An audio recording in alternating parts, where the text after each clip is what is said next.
В блоке социальных вопросов, которые предстоит рассмотреть народным избранникам на сессии, есть один, наверное, самый приятный – это введение пособия на первенца. До сих пор выплаты в стране были предусмотрены только за второго и третьего детей, тогда как молодые семьи не спешили идти даже за первым. Поэтому инициатива президента ввести пособие на первого ребенка и выплачивать его до 1,5 лет пришлась очень кстати. Теперь парламентариям Коми остается лишь внести поправки в региональное законодательство.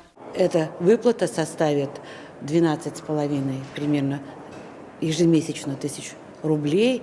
И на эту выплату могут претендовать те семьи, доход которых примерно равен 19 900 на одного члена семьи. Я могу сказать, что уже заявление мы получили на 15 марта от 87.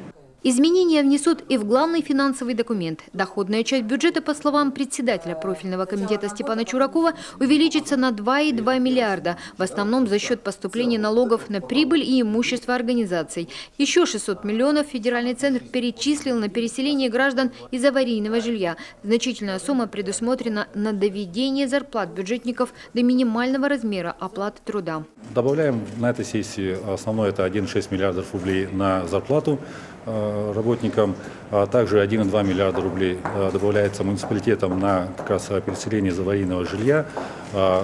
170 миллионов добавляется и создается новая организация Фонд развития промышленности в Республике Коми, который будет выдавать кредиты под хорошие инвестиционные проекты и предприятия, которые будут развивать именно промышленность. И 59 миллионов выделяется Министерству экономики и ее учреждениям для поддержки малого и среднего предпринимательства выдачи дешевых кредитов.